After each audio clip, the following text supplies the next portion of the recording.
It starts off with the UFC newcomer Jamie Siraj coming into the bantamweight division. He comes in at minus 255 going up against Yannis, who comes in at plus 215.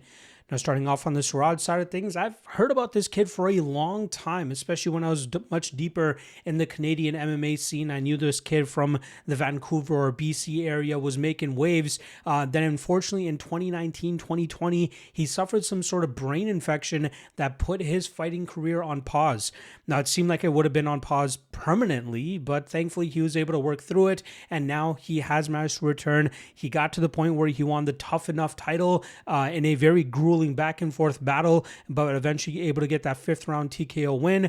But unfortunately, he wasn't able to successfully defend the title, as next time out he went up against former UFC fighter Diego Brandao, and he got caught with a nasty spinning wheel kick. And I don't think anybody would have stood up to that type of shot as cleanly as it hit, and Siraj ended up going out from that. Luckily, he returned back to the BFL promotion in the BC area, and he was able to pull off back-to-back submission victories and get himself into this spot to get signed to the UFC.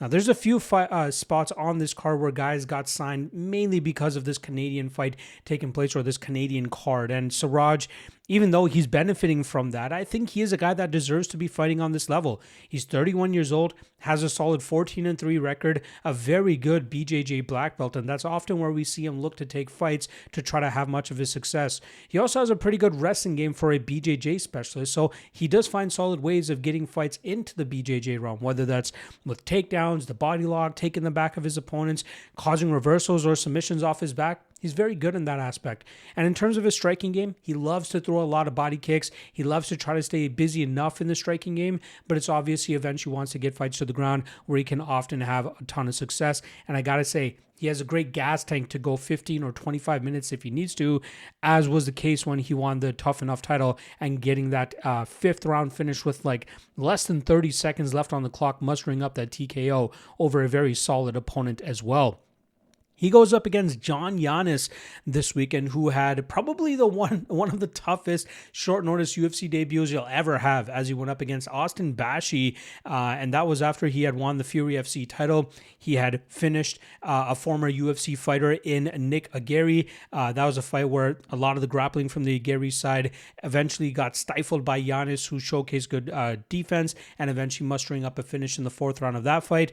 But it was a tough task for him to come in against a guy like Austin Bashi, who was able to, maybe technically speaking, Yannis might have slightly better hands, but the threat of the power and explosivity of Bashi allowed him to throw big shots and eventually engage in the grappling, where he was able to get Yannis to the ground and eventually work to a position to get that rear naked choke.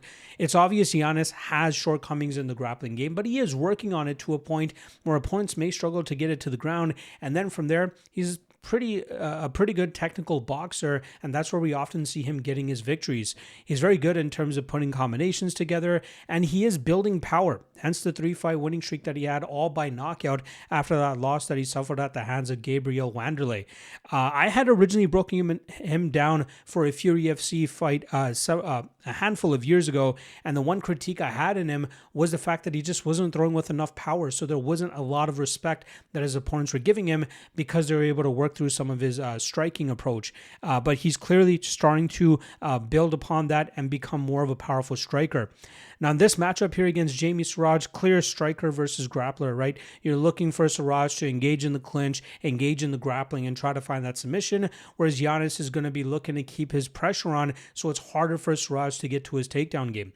I think it's just a matter of time before Siraj is able to get his takedowns going, even if it's just engaging in the clinch and jumping on the back of Yannis. I think he's going to find plenty of opportunities to get to that. He'll have to change some attempts together, but I believe in his gas tank to be able to push that type of pressure that's going to cause Yannis some problems. So I think it's just a matter of time before Siraj is able to find a submission spot, and I think he forces the tap here from Yannis. I can understand why he's chalky, right? Yannis has shown issues in the grappling game. I'm sure he's improving, but I think Siraj is enough ahead that he'll eventually find that submission spot and force the tap from the American.